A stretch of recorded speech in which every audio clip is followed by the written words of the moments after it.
Welcome to Uncover the Human, where every conversation revolves around enhancing all the connections in our lives. Whether that's with our families, coworkers, or even ourselves. When we can be our authentic selves, magic happens. This is Alex Cullimore. And this is Christina Amigoni. Let's dive in. All right. Well, hello, Christina. Welcome back. The second time today. I know. Not that anybody listening to this will feel that way, but for us. We know what it feels like. Everybody else will just get this weeks apart and have no idea what just happened. Anybody who's on the YouTube channel will be like, looks the same. Yeah, exactly. I changed my hair just to make it look like it was a different podcast episode. All right, well, then you'll just have to look for my signal because I look the same. Yeah. So speaking of returns, we just had a return guest on. So we just got to talk to the wonderful Nina Cashman, who's a master trainer at IPEC and an executive coach. And among other things, also just recently is finishing up a master's program in happiness. And so we ended up talking a lot about that. Yeah. It's I love Nina's energy. Nina was my first friend when I moved to Colorado 22 years ago. And just being around her energy is just this magnetism of just wanting more of that energy. And I remember when we first met, we ended up just sitting in a corner at a party somewhere and talking for 5 hours about everything. And so that's how it still feels with Nina. It's like, oh, can we just keep talking nonstop? There's so much to talk about and learn from each other, and learning is a big piece that what we talked about in this podcast. Yeah. And it also thematically tied back to what we also talked about earlier today. But again, for you, probably a totally different day. Balance. Yes. So we've learned that life is really about learning and balance. Both our guests today, as well as I think every guest we've ever had on this show, but Nina especially is easy to describe as infectious in her energy. It's just easy to get caught up in it. You want to experience more of it. You want to hear what she's doing, and she has so many places where you get to experience that, which we talk about as well. So there's just great ways to get a hold of some of that energy, and it's a wonderful boost. Personally speaking, I think it's a wonderful boost. And I hope other people will as well. That's why we publish these things. Agreed. So enjoy. Well, welcome back to this episode of Uncover the Human. Today, Christina and I are joined with a return guest, Nina Cashman. Welcome back, Nina. Hey. Hello, Nina. Nice to see you. We're very excited to have you back, but for a refresher for the audience, you want to give us a little background on who you are, what your story is? Yeah, I'd love to. First of all, thanks for having me. It's nice to see you both again, and congratulations on what I believe is the 167th episode, perhaps. Yeah. Lucky numbers, lucky me to be a part of. Yes. Amazing. It's a lucky number now. Whatever episode I was on the first time. I think it was in the first 10 or 15. You might have been in the best. first 10 to gosh. 30 for sure. I feel so honored that I get to be in the Centurion Club, I guess. Yeah, we're gonna eventually just like SNL this, and you'll get a 5-time jacket, and you'll get a Yeah. Yeah. Well, I'd be looking forward to that. We won't get you in the lounge at the DIA, but it's okay. Well, then I don't want it. Oh, well, then never mind. Just keep it. So I'm a part of them, the Decade Club and the Centurion Club, which is an honor, which is a total honor. So anyway, for your guests, my name is Nina, and I am an executive coach and the founder of Pave Your Way. And I specialize in executive coaching and training other coaches in all different forms of coaching, not just executive coaching. And I also do a lot of career coaching. That's kind of a natural niche that falls out of the career coaching, or I'm sorry, the executive coaching space. When you work with professionals on matters of consciousness, inevitably a little synapses fire, and sometimes people wake up to wanting to make some changes in their lives, and career is often a change that we want to make as humans, as you know. So that's my background, and yeah, I'm excited to see what else you guys want to talk about. And it's hard to limit it. We have a lot Yes. of options that we can go towards, but one we'd love just some information on is that we understand that you're doing a program that is a master's in happiness. We'd love to understand more about that, what that's been like. Yeah. So I'm actually graduating in May and Ooh, super yay. excited about it. For anyone who is watching um, and is interested in pursuing the field of coaching, or in general interested in just the dynamics of how the human brain works and what makes us happy and what doesn't. This program has been quite fascinating, and it actually does have a certificate program as well for people who aren't interested in doing the full-blown master's degree. There's a certificate program. That's actually where I started in 2019 doing that. And it has been quite a ride. It's unexpectedly a little bit different than I think most people would expect. A lot of people come to me saying a couple of things. One is, well, that's an interesting degree. What are you going to do with that? As if there's no practicality to it, which makes me laugh There's because no you practicality in happiness. understand how practical that is for a coach, right? Yes. Yeah. Yeah. But secondarily, I think there is a little bit of confusion in the name. And I would even question whether or not the field ought to be called happiness studies, but it is called this. And I've heard different arguments for why it is, and maybe why it could be called other things.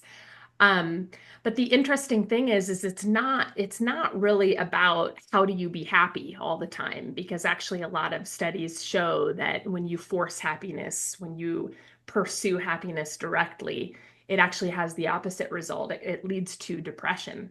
Um, what it does get at, though, through all different fields such as literature, philosophy, psychology, science, biology, film, so many poetry, so many different angles, is that when you pursue your well-being, or when you pursue happiness indirectly by allowing all different aspects of yourself to feel whole, your spiritual well-being, your physical well-being, your intellectual well-being, relational well-being, and emotional well-being, and you're keeping all of that in mind, that is typically what leads innately to a happier life, a more satisfied, content person.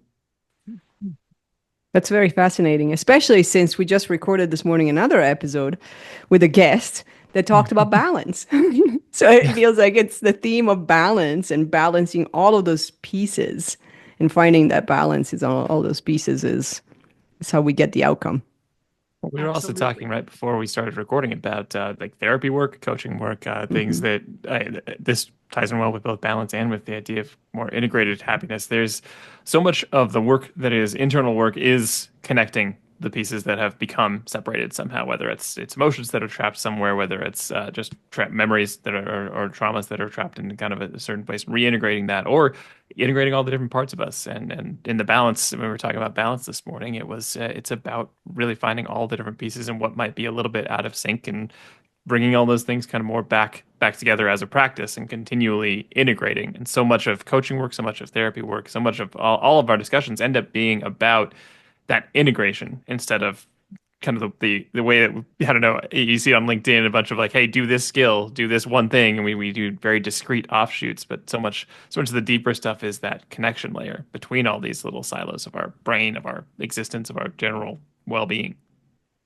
That's such a great point, I think, Alex, because and unless you're mindful about these different areas of yourself, it is so easy to be off balance.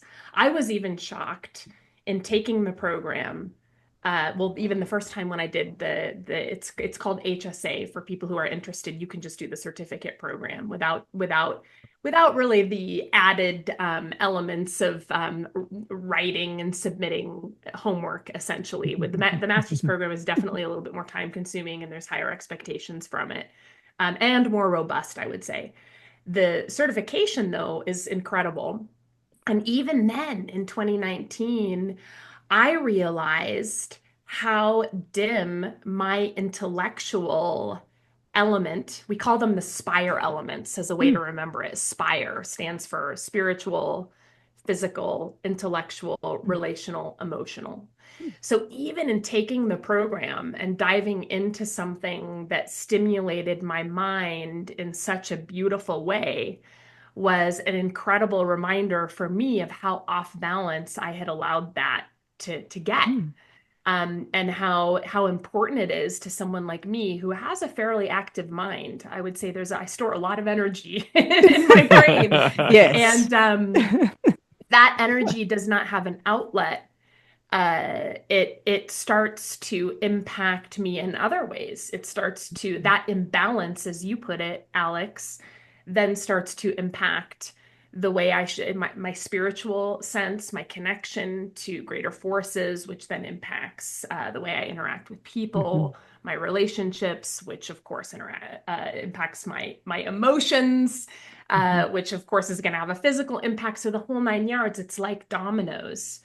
So that's just a personal example of, had I not really learned about the elements or been given this great opportunity to be mindful about how I show up, whether I show up in a whole way or in a less than whole way in these different areas, I would have never really seen how much I was missing intellectual stimulation, and that reading a good book here and there was actually not enough for someone like me.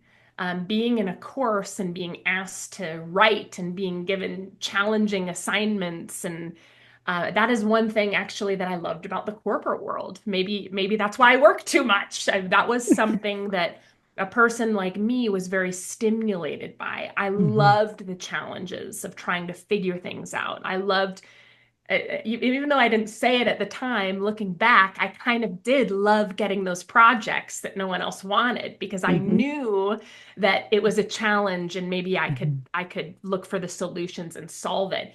And so then when I went on my own and became a coach, which is such a beautiful profession. And I love doing this and I love working with other people and giving them space to solve their own issues.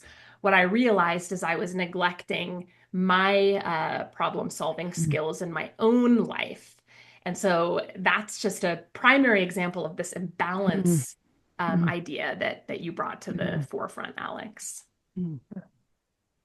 That's super fascinating. And as you were talking about that, I've kind of like realized how that intellectual balance, that intellectual stimulation, like I definitely feel it when it's missing, which is why I get bored very easily. Like I learn something, I do it, I learn it enough to help somebody else take over, and then I'm like, I need the next thing. It's like I cannot be doing the same thing over and over and over.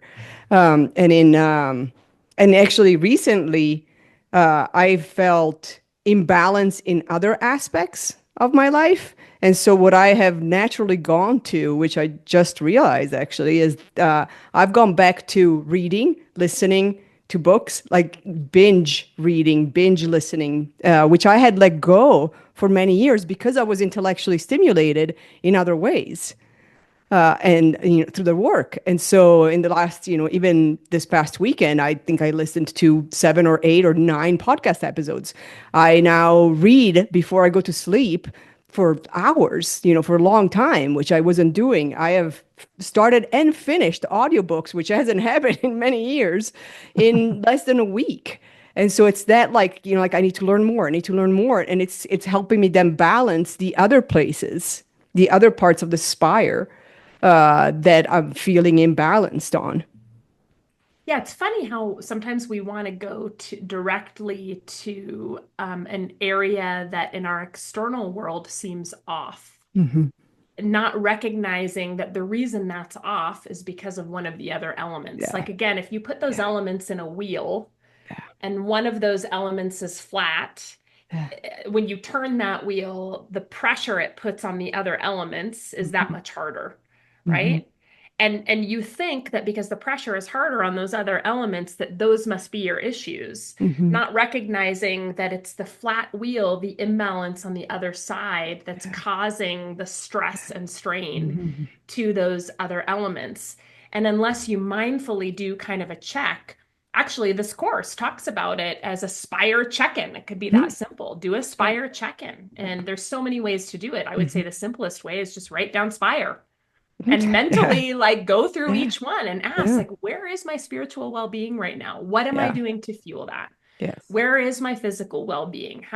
What did I Hmm. do this past week? And make them active questions, not Yes. passive questions. Yeah. Like, how am I doing in this? But maybe, Yeah. what did I do today to make Hmm. myself more fulfilled in my Yes. physical spire? Just Yeah. to really kind of Yeah. be in it as Hmm. opposed to having it be out there.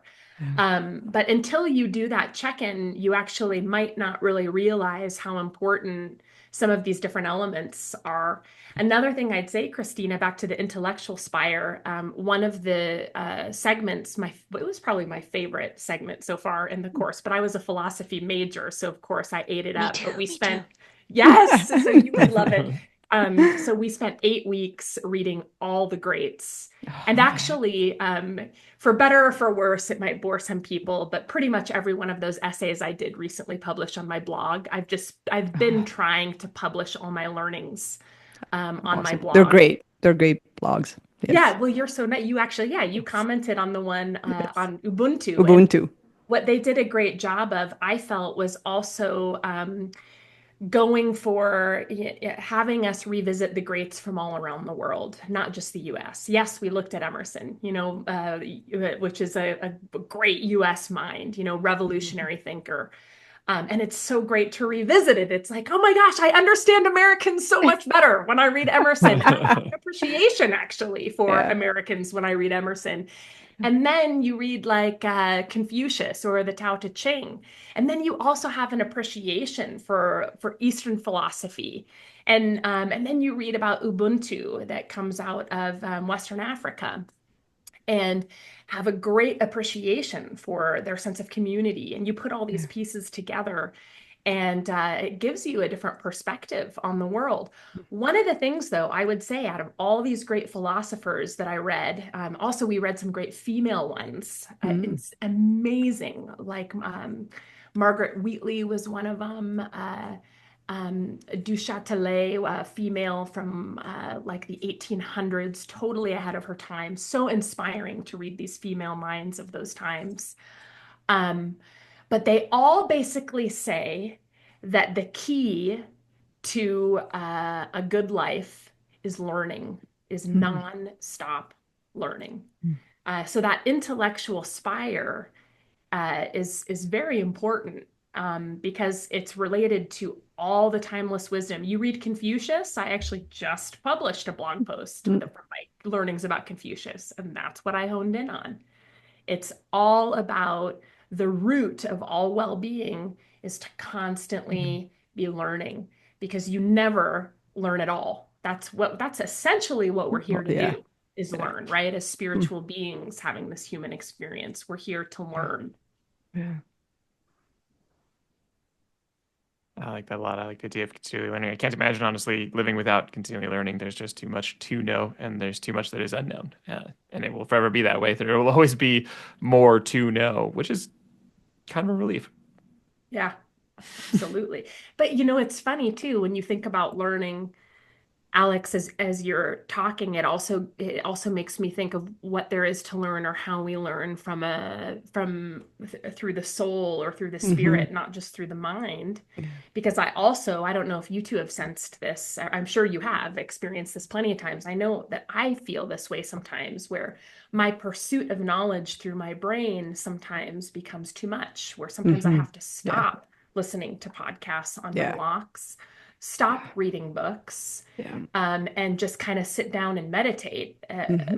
or go for a walk and connect with nature and look at things Hmm. intently and closely and really notice my surroundings and be present in conversations or not be in conversations at all. That is also a way of Yeah. learning that Hmm. allows information to come to you as opposed to you pursuing information. So that is also something that I've realized over time is what is learning. Well, Mhm. sometimes learning is not always about us always pursuing knowledge because we're finite beings and knowledge is Yeah. endless. Knowledge is Yeah. limitless. So that's only going Yeah. to go so far, right? A limitless Yeah. being Yeah. trying to tap into the infinite. Mhm. But if you let go of a lot of your Mhm. preconceived notions and stay really open and a little bit silent and stop Mhm. reading, then the infinite can come in. It can come to Yeah. you. So that's another way of learning that has been interesting to me, especially as you consider how the intellectual element works in tandem with the spiritual. Mhm. Well, and how he wants to take over. Oh, Because yeah. we want to rationalize everything. We want to have that logical answer to everything.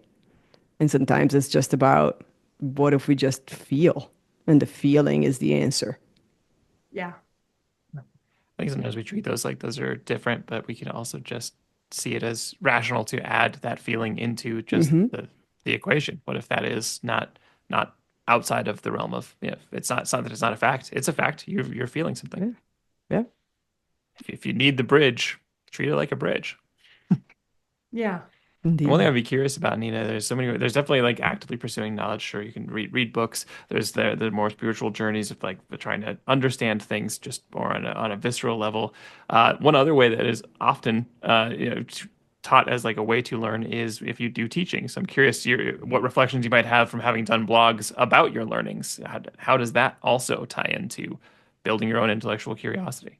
What a great point, Alex. And maybe to what I said earlier, that's why I have enjoyed pursuing this master's program so much, more so than even what they offer with the certificate program. There is something about reflecting and internalizing information that you read and processing it internally in your own way. Um, and putting your own thoughts into what you learn that cements it more.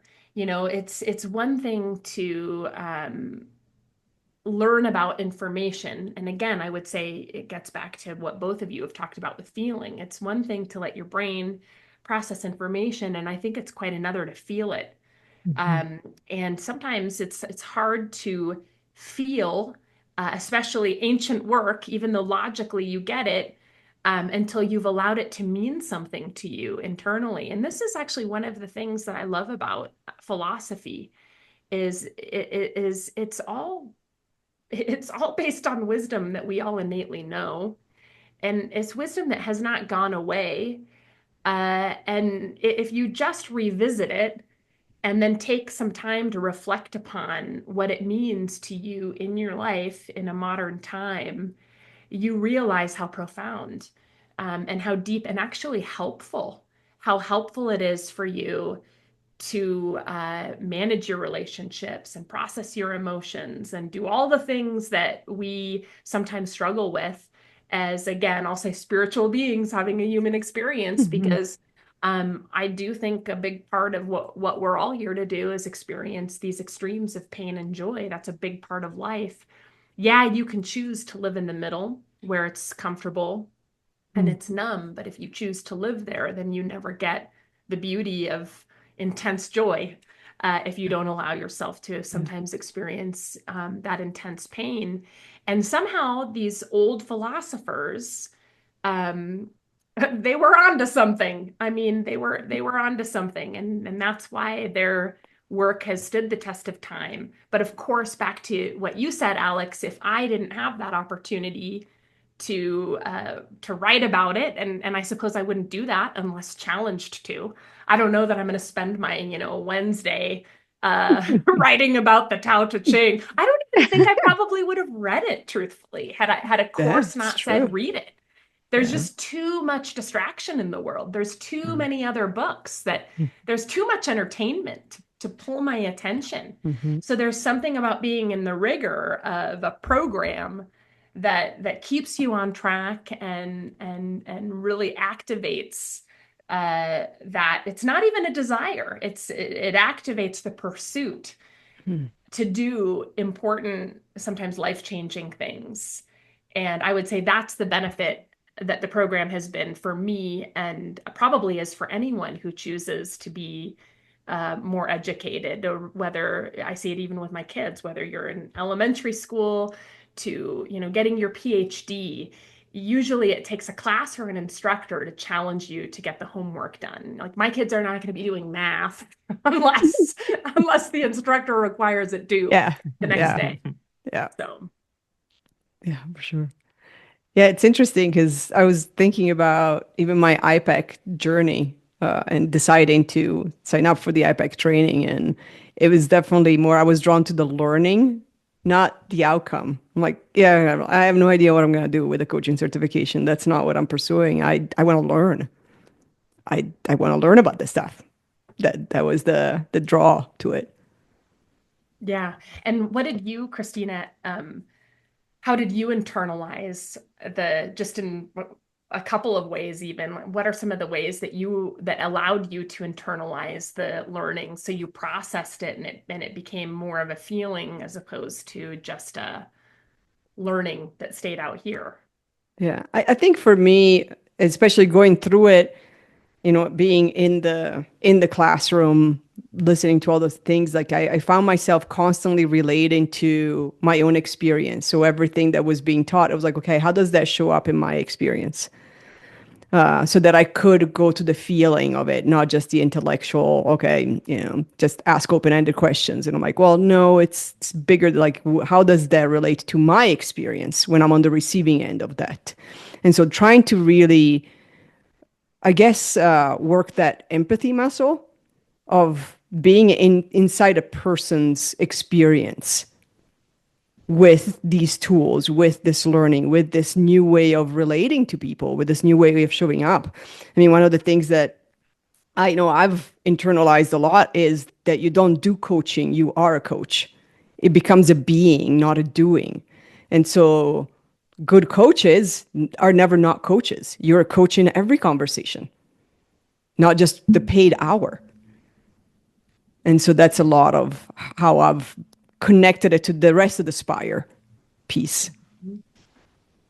Yeah, on that note, one of the ways um, that I integrate coach learnings is really through listening, deep listening. Because it's funny, sometimes I struggle with always a coach, because I know that sometimes even when I'm at a coach training for IPEC, and I'm sitting at lunch and a student starts asking me a bunch of empowering open-ended questions about, it's just like, can we just have, Yes. can we just talk? Yes. Yes. Um, so, but questions are so important in the same regard too. But one of the things that I do think we all could do more of is actively listen on a deeper level. Yeah. That is a way of being. And the more you do that, the more we all do that, the more connected we are to whatever the experience is. I was also going to mention, this has been interesting for me as someone who's a coach and also a trainer for IPEC, is we are currently on a whole section, 6 weeks in the master's program on coaching, Oh, talking about wow. coaching. And that's been really cool, because here I'm learning from an amazing, someone at the forefront of positive psychology, Dr. Tal Ben-Shahar, who is the professor of the program, who has been trained under some of the most influential people in the positive psychology movement. And I'm learning so many new things. And so talk about listening. It's kind of like, just when you think you're an expert at something, you get this opportunity to learn from another master. And when you do, you learn about all these different angles that maybe even on the surface you knew a bit about. And as you listen, and just refrain from, oh yeah, I have that experience, or I've tried that tool, just refrain from that. Yeah. You hear other experiences, and it makes you see it differently. and at a deeper level. So that's also been pretty cool. Yeah, That totally that makes is really sense. cool. Yeah, that's a really cool way of doing it. That's one thing that I definitely took away from coach training in general was that the idea you don't have the answer, they have the answer, but the other one was starting to remove some of the pressure when you first start in coaching program. You're like, I'm going to help this person. This is the entire intention. If I haven't like removed the block, I'm doing this wrong, right? I'm entirely off base, and that becomes this huge pressure internally of like, what's the right question to ask? What do I do? How do I Hmm. relate to this specifically? How do I calm your own experience, not have that voice that's like, no, I've tried that, I've done this, I've done here's the things I did, or and not assume that you know what is there, and not assume that you have to have the perfect question. Is what I've found in doing things like fishbowl coaching, and what I found in doing the ones where just like one person asks a question at a time. You'll find the threads. The threads will reappear if you're listening for them. If you find that listening muscle, and what a great application of it if you get a chance to go do a program like you're doing where you have something you've heard 10,000 times before, you have a lot of experience with personally, but you get a new angle on, and eventually you'll find all these threads. Eventually you have, if you just let it play out for long enough, you find whatever needed to be said, as long as you just listen well, stay curious, and really just kind of poke around. Don't not I think viciously, that's a great just example, eventually there. Alex, too, of what we were talking about earlier of the different ways to pursue knowledge and learn. Hmm. Listening is one of the most practical examples of allowing the infinite to come to you, letting Hmm. people talk, letting people inform you. Instead of feeling like you have to take up the space to chime in and to process Hmm. what you think about it, just really listening so you can receive even more and maybe get some more depth. So it is yet another example of the difference between a strong pursuit of knowledge, where you're actively pursuing something, as opposed to sitting back and allowing some things in. Um, yeah, so back to the learning thing, as you were talking, it just made me think Hmm. about that. Yeah, absolutely. Yeah, I was just thinking the same thing. And if we think about the Spire piece, it's almost you're getting two things happening at the same time because you're feeding the intellectual side and you're feeding the relational side Yeah, great of those, point. of both of those, which then influences the emotional side if you actually feel that deeper connection. Absolutely. Yeah, I mean, think about so many people have said over time, and I tend to agree that what it is we all want is to feel heard Hmm. or to be Yeah. understood. Yeah. And I think that's a big reason why we as coaches actually continue to get clients. Hmm. I'm realizing Yeah. it's less about it probably has most to do with the fact that we give people space to be heard, and that we're validating what people are experiencing, because the world has just gotten so busy and Mhm. not a lot of people have time um, to give you that space. And so it feels so good when it's given to you. But that's such a great point to see that, Christina, how these different elements work together. And Mhm. by learning of someone else, by learning Yeah. about them, Mm. you're also building rapport Yeah. and building a relationship. Yeah, definitely. Yeah, the space pieces. I always, going back to what Alex said too, like when you get out of that, I guess, novice coach mentality of like, oh, I have to have the perfect question and this needs to remove blocks and all these things where it becomes about my experience in the coaching session, not the client's experience in the coaching session. But one of the things that it's I guess it feeds my spiritual and side of things of the spire is when at the end of a session where 94%, 99% was giving space and going wherever the client needed to go and just listening and validating and asking very few questions because it's more about providing that space where at the end, get back into, how else can I help? How was the session? And the answer is like, this is exactly what I needed. This is the help.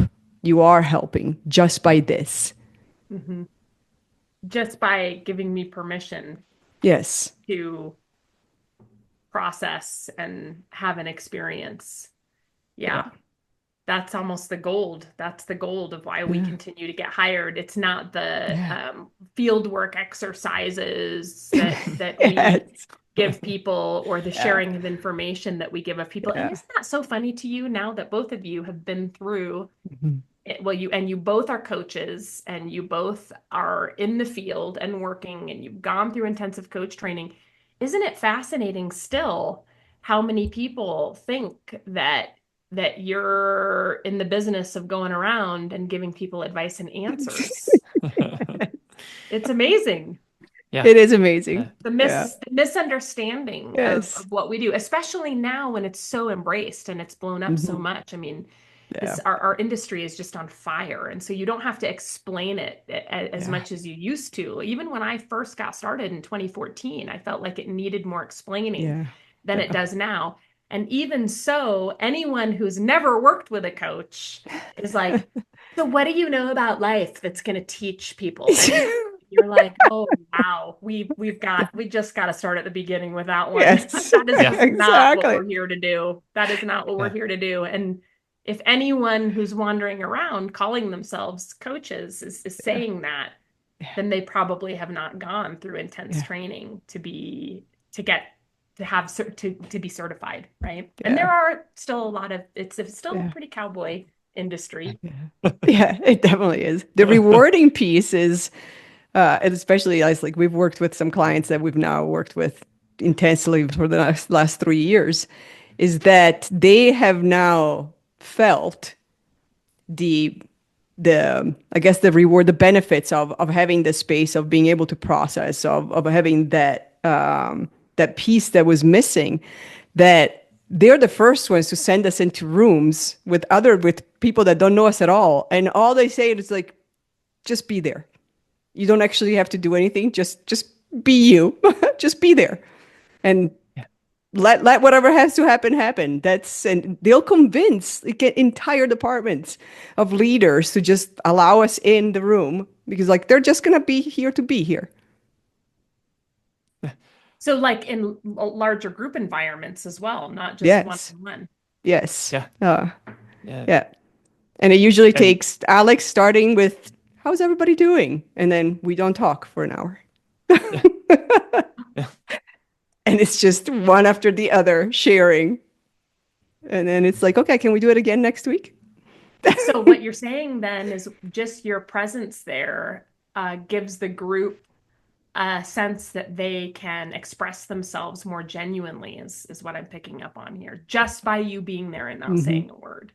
Hmm. Isn't that amazing? So what that tells me is that you're radiating a sense of genuine understanding and deep listening. They know that you're mirroring that, and because of that, people feel comfortable opening up just through your mere presence. And that is again yet another example of not having to show up in this strong pursuit of Hmm. doing, to your Hmm. point, Hmm. Christina, and just being and showing up with that has such a great influence. That's powerful. What a great example.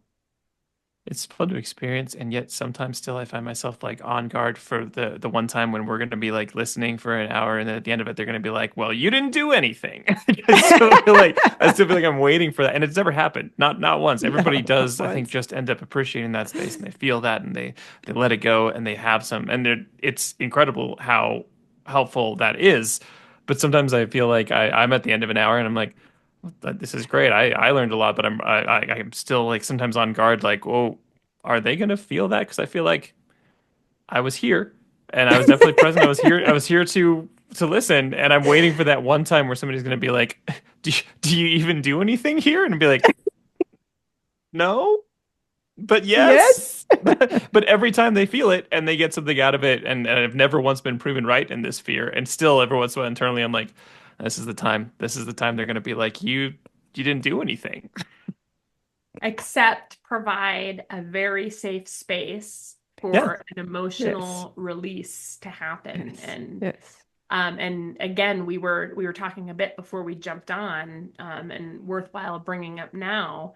There's more and more research behind, and I learned it in my master's program. A lot of backing on this that if you don't release emotions and process emotions, give yourself permission to be human, as one might put it, that will store itself in the body and become a physical deficiency. So now not only are you feeling emotionally stressed, that starts to take a physical toll, which of course influences the other elements as well, spiritual, relational, the whole nine, intellectual. Now you're distracted. Um, so it's amazing that companies are waking up to the importance of that space. And truthfully, I have found too in the executive coaching arena that that is probably the greatest benefit that I provide, is giving people a space to speak at a deeply personal level. Yeah. And I will say I might be a little biased, but as I observe a lot of different coaches try and establish internal coaching departments, I find that there is a benefit to having an external coach who's not tied into the system and doesn't have to serve anyone in the organization other than the client. And we, as those external forces, we're not serving anyone. There's no agenda we're attached to other than the agenda of the client. And for that reason, it's a very wide open space. And that release that happens, that process that happens in a 50 to 60 to 90-minute session makes someone a better leader, a better person, because they got it off their chest. They're not storing it inside anymore, where it stirs and then it causes ulcers and it causes your head to spin or whatever it is. It's released.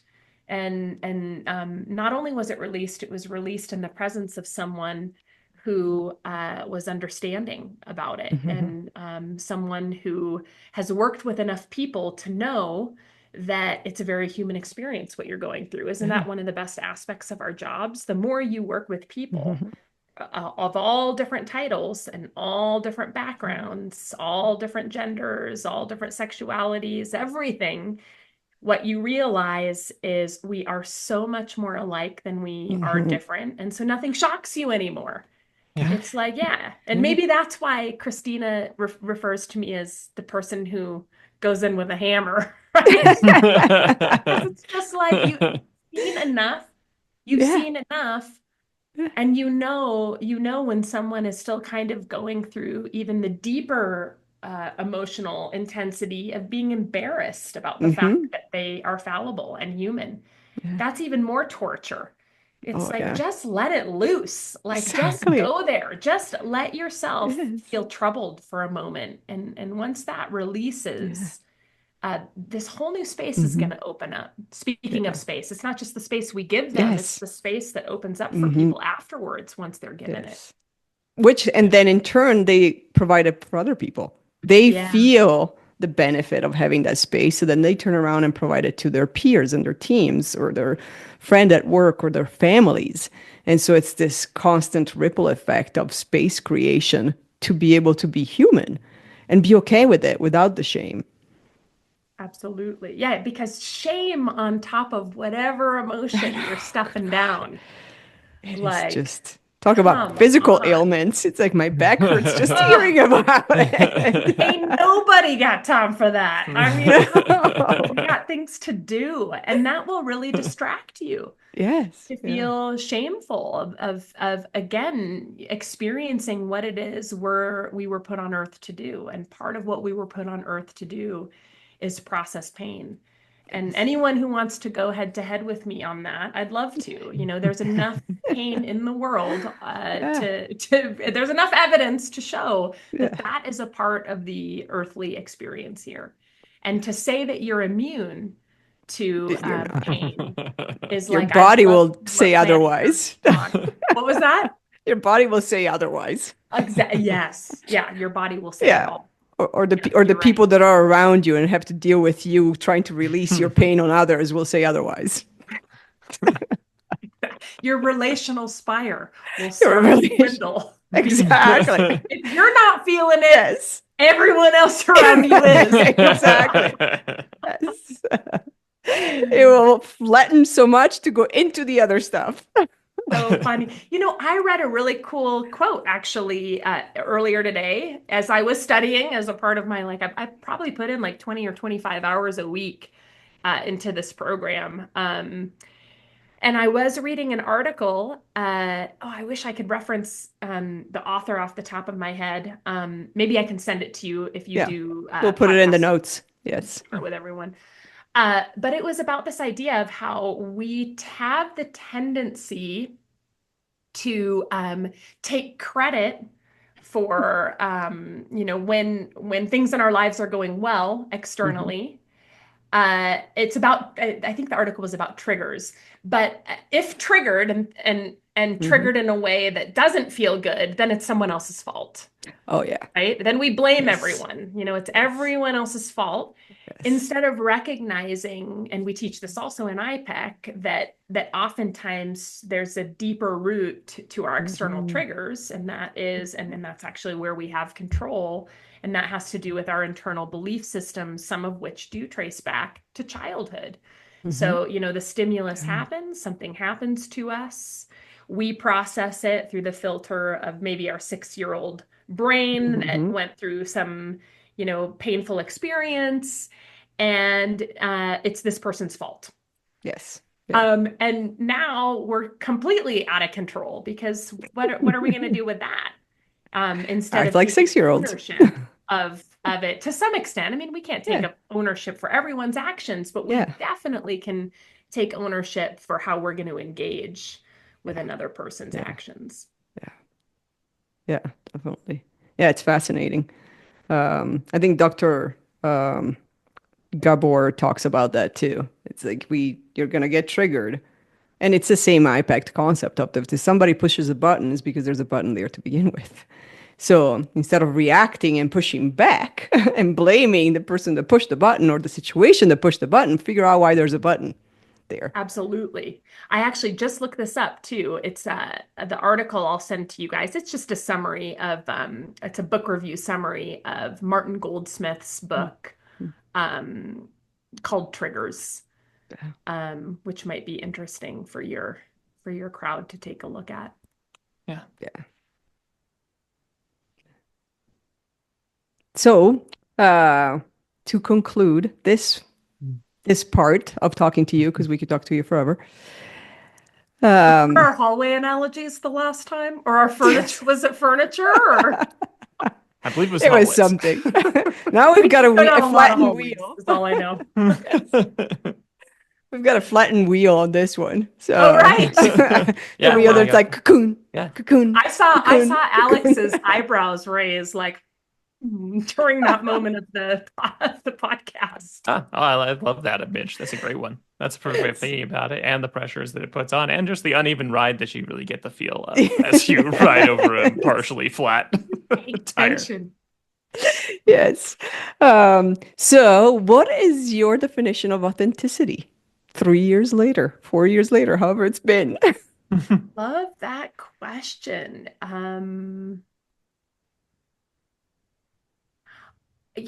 I think there's so many definitions. I'm going to go with the vein of what we talked about because it came up for a reason. Authenticity is being present with another human being. I think authenticity is just pure presence. And the easiest way to find presence and to put that into practice is to be a good listener. That is the easiest way. And it's funny when we listen to others and we invite others to be themselves, they give off and radiate the energy to us that it's safe to be ourselves. When someone is not a good listener, we don't feel safe to be authentic. And that might be a good red flag, actually. I don't necessarily, I'm kind of getting to the place in my life where sometimes I'm noticing scenarios where my authenticity is not warranted, actually. In fact, the most authentic thing to do maybe would be just to go and put myself in a different setting. Yeah. But if someone is present with you, that's an indicator that it is safe to be authentic. Mm-hmm. And when you are present with someone else and interested and curious about someone else, then you're inviting them Mm-hmm. into their authenticity. So Yeah, it's beautiful. Especially if you're the one providing that space and being present with them, because then the focus has shifted from which mask and armor, who do I need to be in this situation to be accepted? Because all you're focusing on is accepting somebody else. yeah, and how hard does that have to be? It's not if it's you not just hard. do it. And that's one of the things I think both of you are really good at. That's why you're on your 160 something episode. Really, because it's just showing up and being present and giving people the space to share of themselves and then sharing that with even a wider audience. Mm-hmm. So, I mean, it's exactly what you're doing. Thank you. Yeah. Yeah. So, and where can people find you and your fabulous blog posts? Oh, yes. Yeah, so just go to paveyourway.com and there's a tab for my blogs, Okay. and you'll see all those. I love them. They're I don't know great. that everyone else They really does. are. I do. Sometimes I'm like, am I the only one who's enjoying this? We've got at least one other Yeah, who reads and likes them. I mean, it's definitely, they definitely get some traffic. But it is funny. Sometimes you do wonder when you produce content, like, Yes. did everyone enjoy reading this as much as me? Because it wasn't always that easy. Yeah. So paveyourway.com, and just hit the blog tab. And I've been writing actually since 2014. That's been an evolution over time. Yeah. And lately, because I have been so busy with this program, I've mainly just been posting my assignments. I'll probably, once I graduate, get back to some different topics, or sporadically I do as well. And then lastly, just as a plug for them as well, for anyone who's interested in looking into it, I would say check out hsa.com is a great place to start to learn more about the Happiness Studies Academy. And maybe at a base level, learn about the certificate program. Yeah. And then for those who are coaches, I'm sure a lot of coaches are in your audience and listen to your podcast. Yeah. Might also be interested in the master's program. And I'm pretty sure there's a link on the HSA, the Happiness Studies Academy page for the master's program. Yeah, there is. Okay. Yeah, there is. Yeah, I've done quite the research on that. Well, maybe and waiting for my moment to be like, okay, this is the moment. Definitely interested. It's just like IPEC. I knew 3 or 4 years before I did IPEC that I wanted to do it. Yeah. It's probably not going to take me 3 years, but I'm just starting something else that will stimulate me intellectually. So when that's done, it'll probably be the next thing. Seed planted. It's like planting a seed, right? Exactly. Yeah. Yeah. Well, thank you so much, Nina. Always wonderful to talk to you and listen to you. Nina. Thank you. Thanks for having me. And congratulations on graduating soon. Yes, congratulations. Happy day. I appreciate that. I'll post a picture with my cap on. Perfect. All right. And thanks everybody for listening.